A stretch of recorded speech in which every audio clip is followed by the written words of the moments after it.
Ya, hai, jumpa lagi di pelajaran bahasa Indonesia.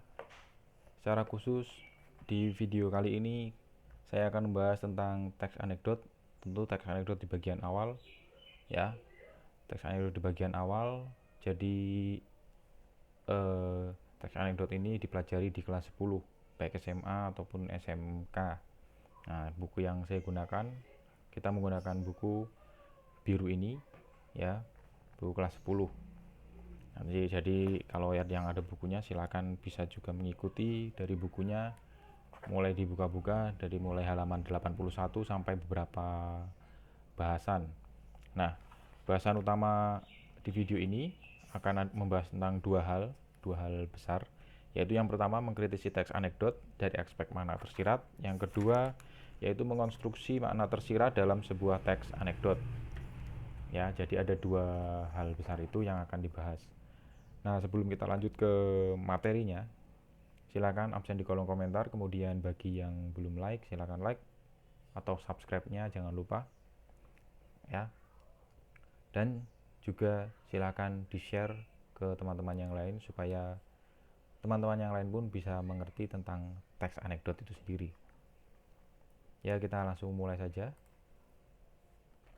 Nah, di awal tadi saya sudah bilang akan membahas tentang dua hal besar, tapi di sini langsung saya rinci saja. Jadi di bagian pertama ini adalah bagian dari mengkritisi teks anekdot dari aspek makna tersirat, ya. Jadi bagian yang pertama adalah menyampaikan ide melalui anekdot. Nah, di sini saya akan membahas tentang definisi teks anekdot. Definisi teks anekdot dari yang pertama adalah dari KBBI. Anekdot adalah cerita singkat yang menarik karena lucu dan mengesankan.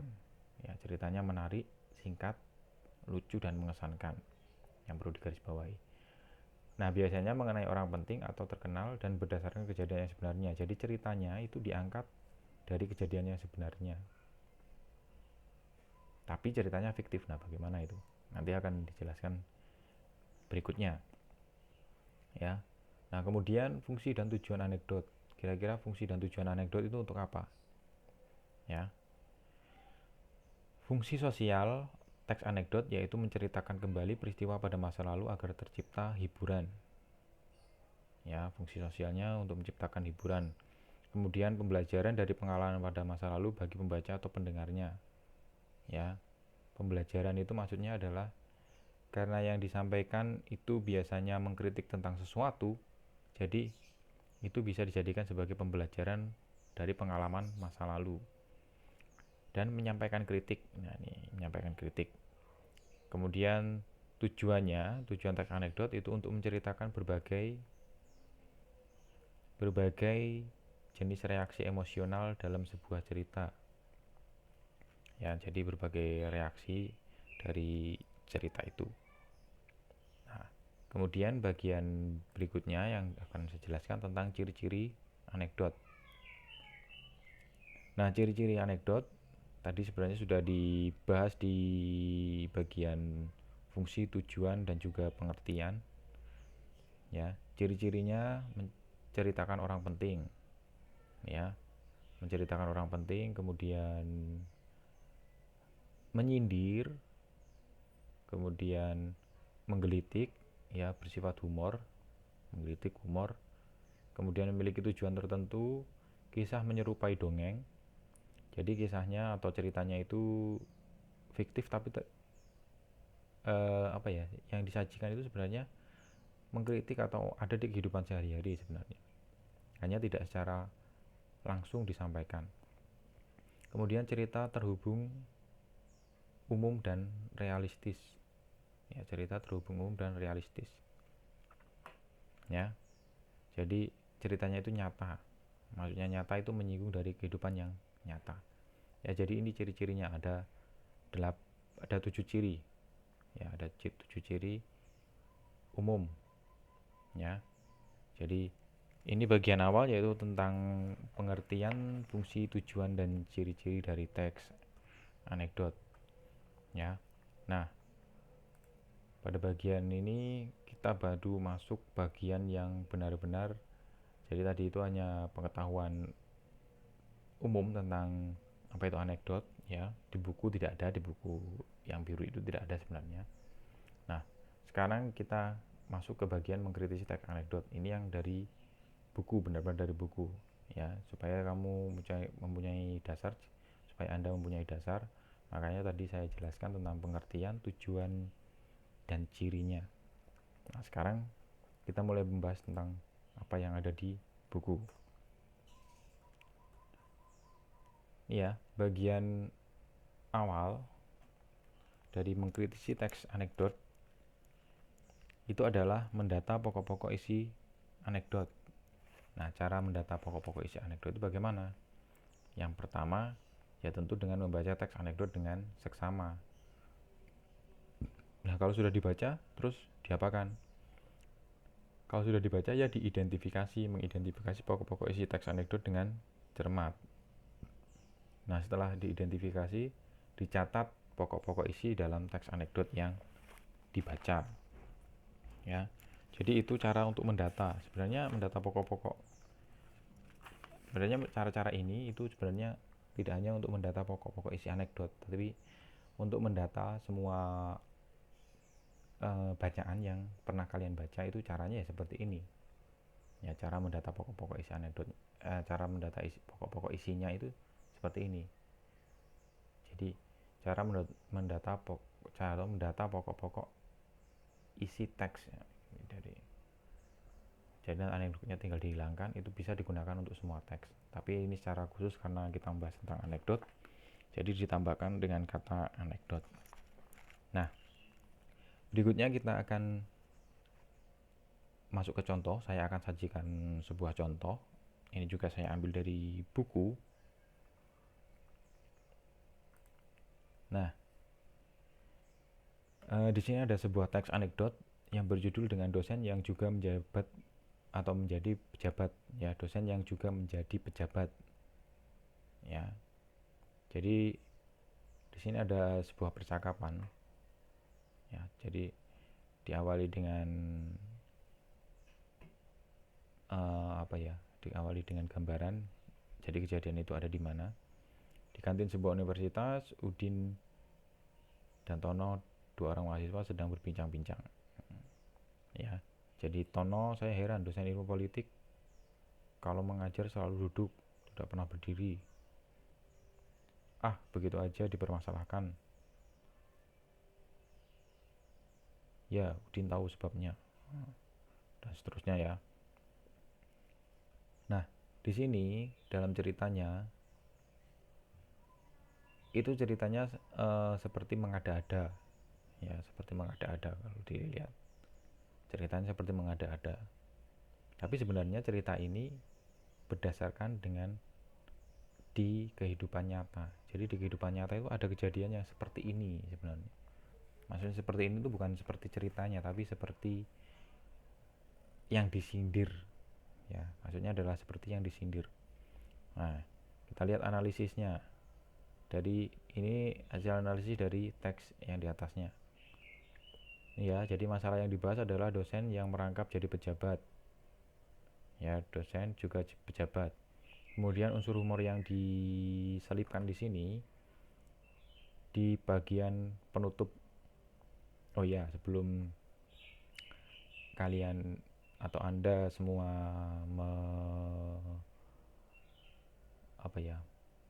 melihat ini kemudian bingung.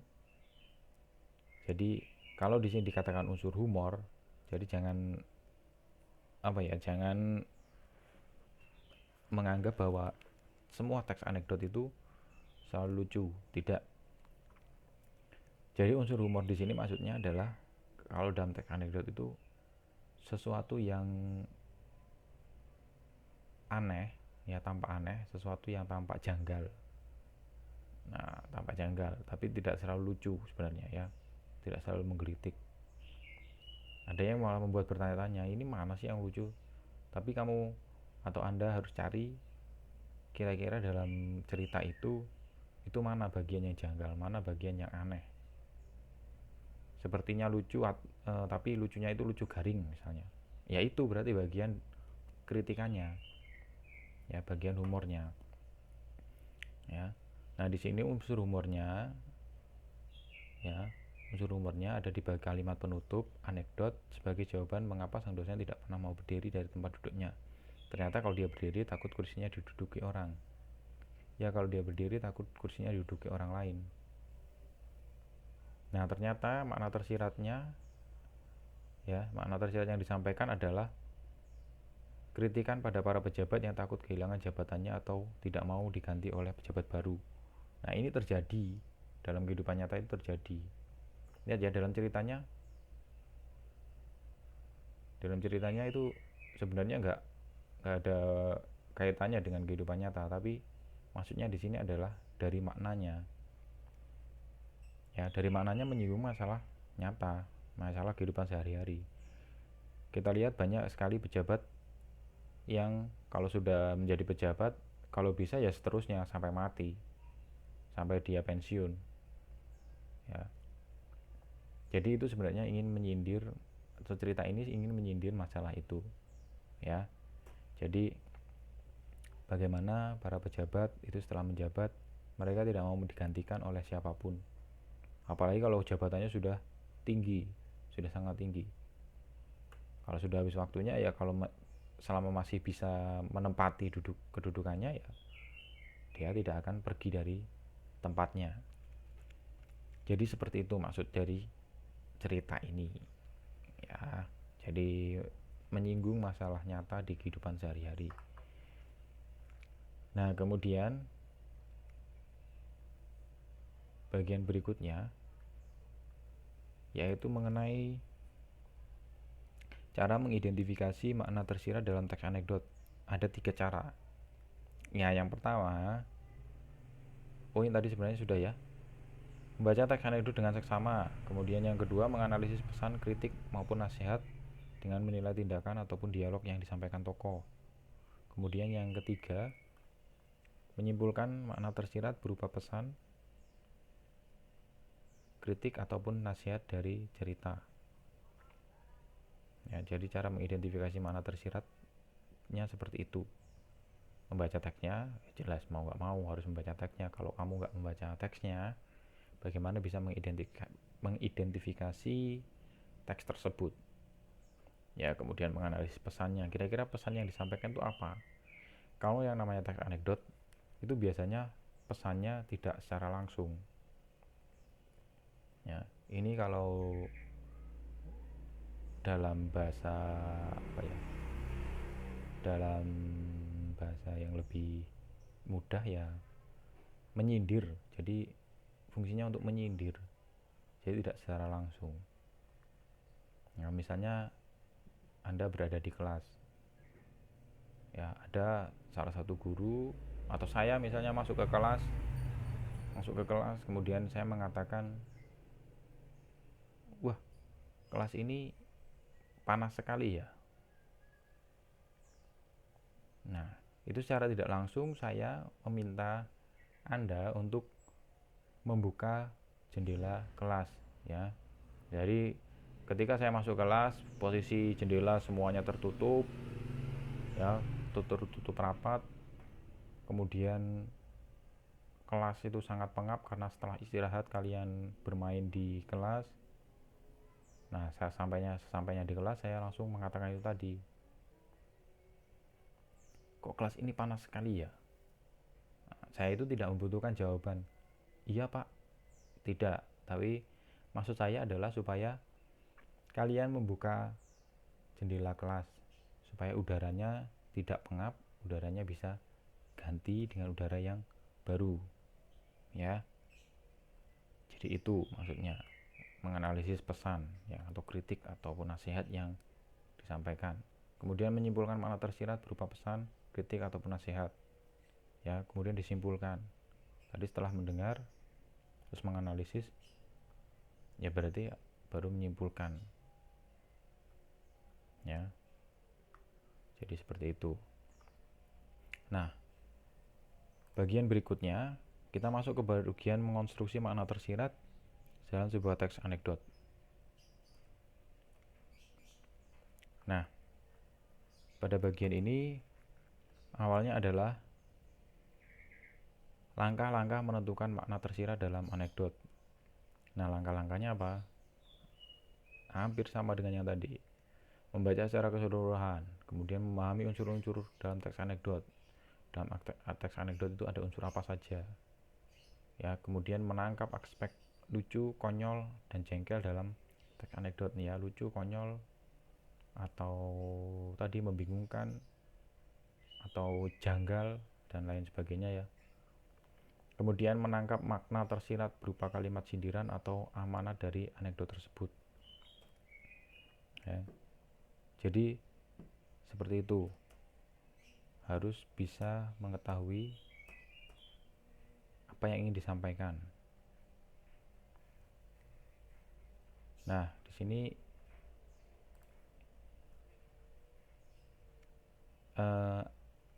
saya menyajikan dua teks yang berbeda. Ada satu teks anekdot yang tadi, dan ini satu teks humor ya. Jadi bagian ini kita akan mencoba untuk membandingkan antara teks anekdot dengan teks humor ya. Silakan baca dulu baik-baik tentang teks anekdot dosen yang juga menjadi pejabat, kemudian teks humornya surat cinta tukang buah dan tukang sayur ya. Kalau yang tadi sudah dibaca, nah yang ini silahkan dibaca. Ini sebenarnya ada surat balasannya. Kalau dibuka di buku, ada di halaman 86. Ada di halaman 86, silahkan dibuka. Di situ ada balasan dari tukang sayurnya.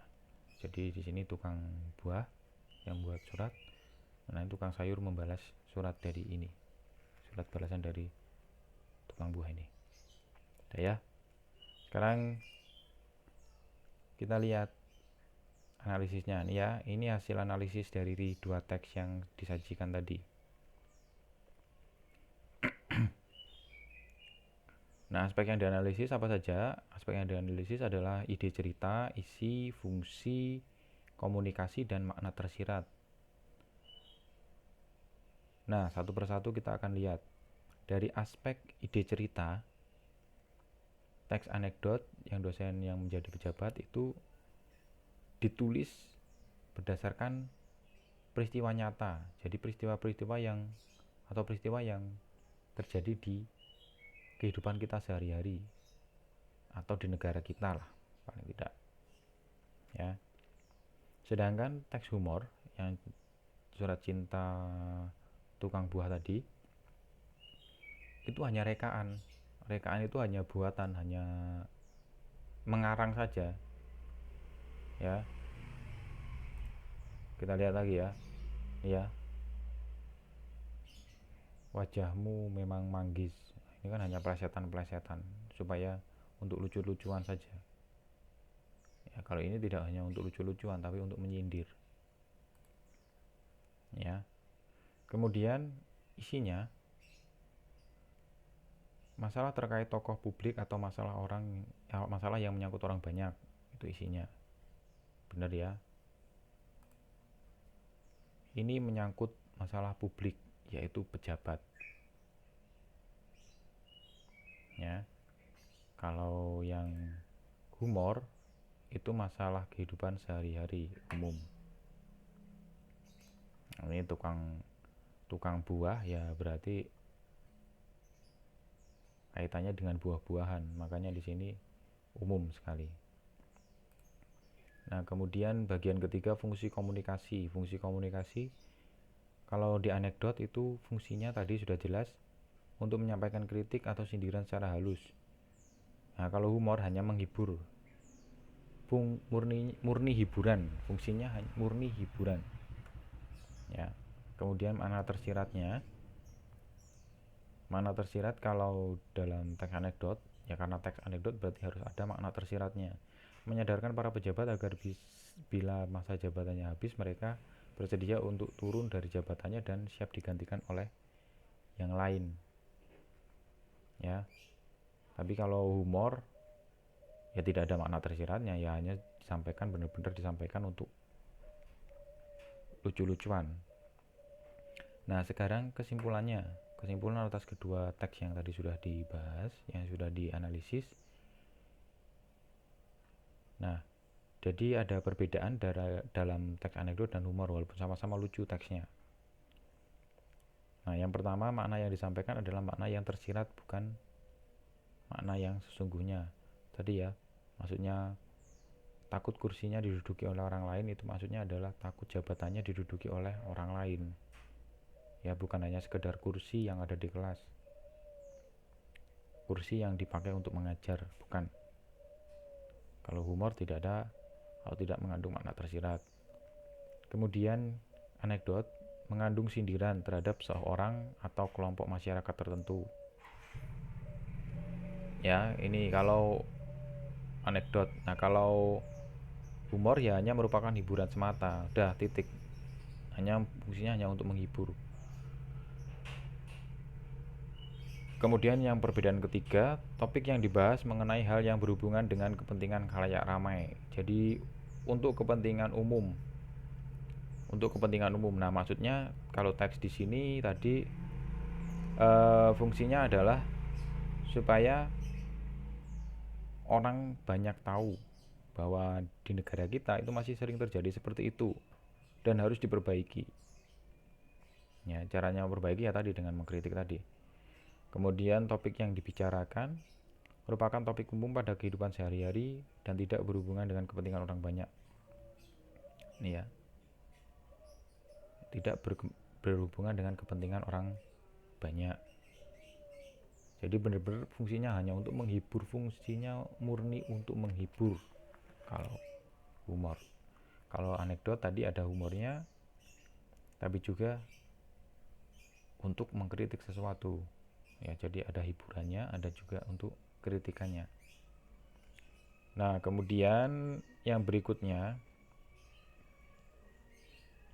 adalah menganalisis kritik yang disampaikan dalam anekdot. Nah, menganalisis kritik yang disampaikan dalam anekdot. Bagian pertama disampaikan dalam bentuk sindiran. Tadi ya sudah dibahas. Jadi kritik yang disampaikan itu adalah kritik dalam bentuk sindiran. Kemudian tujuannya apa?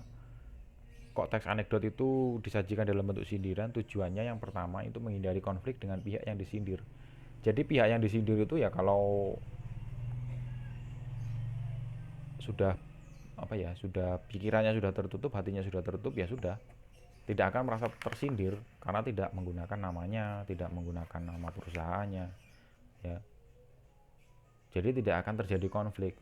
Kalaupun itu nanti ada yang merasa tersinggung, kok bisa merasa tersinggung? Berarti kalau dia merasa tersinggung, ya berarti dia melakukan hal itu kan, sudah ketahuan. Jadi itu maksudnya supaya tidak menghindari konflik, supaya menghindari konflik maksudnya, ya.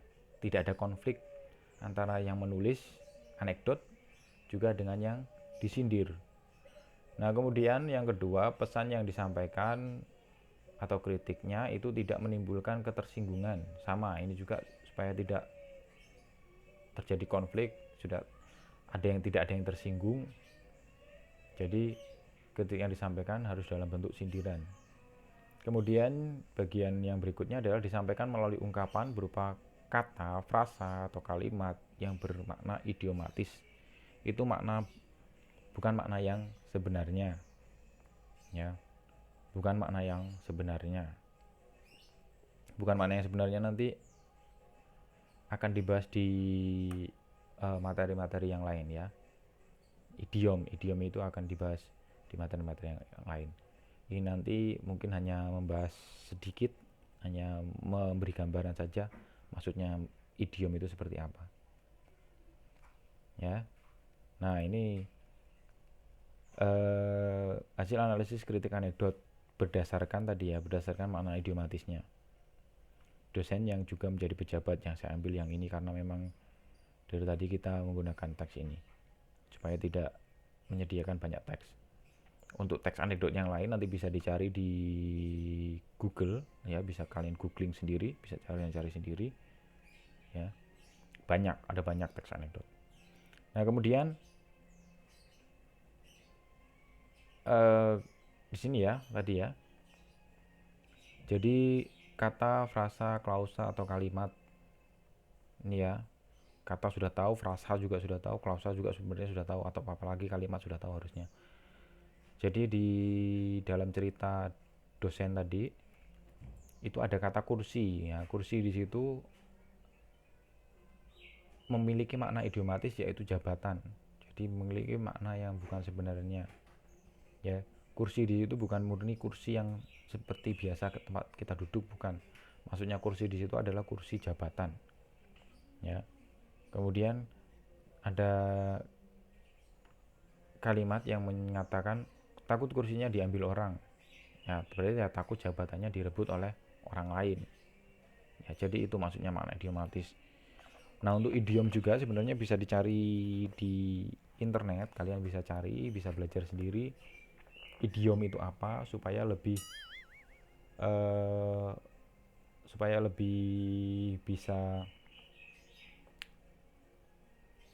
bisa mengerti. Jadi bisa dicari sendiri apa saja contoh-contoh idiom ya. Nah, di sini memang sengaja tidak saya bahas secara detail supaya waktunya juga tidak terlalu panjang ya. Tapi kalau ada pertanyaan silahkan bertanya di kolom komentar supaya nanti bisa langsung saya jelaskan di kolom komentar juga ya, supaya ada interaksi ya, walaupun saya menjelaskan satu arah tapi kita akan ada interaksi dalam kolom komentar ya. Jadi seperti itu untuk video kali ini, hanya membahas tentang beberapa hal tadi ya. Nah, sebelumnya mohon maaf juga jika ada gangguan di suara, ada backsound, ada suara-suara lain yang masuk ya, karena memang video ini tanpa editan, jadi selesai membuat video langsung saya upload ya, supaya apa ya, benar-benar murni seperti saya menjelaskan di kelas ya. Oke, jadi kita masih dalam suasana atau masa pandemi, jadi jangan lupa untuk selalu tingkatkan daya tahan tubuh ya. Tidurlah yang cukup, melakukan olahraga secara teratur, berbanyak makan buah dan sayur, jaga jarak fisik dengan orang lain jika bertemu, dan juga biasakan dengan pola hidup bersih dan sehat, terutama cuci tangan pakai sabun ya. Oke, sekian saja dari materi hari ini, materi video ini pada kesempatan kali ini. Sampai jumpa di video berikutnya dengan ya masih dengan membahas materi anekdot juga, dan juga materinya adalah materi lanjutan dari materi yang ini ya. Salam sehat selalu, jangan lupa pakai masker kecuali di rumah seperti saya saat ini. Tidak usah dipakai masker, tidak apa-apa kalau di rumah, tapi kalau keluar rumah harus selalu menggunakan masker dan jaga jarak ya. Terima kasih.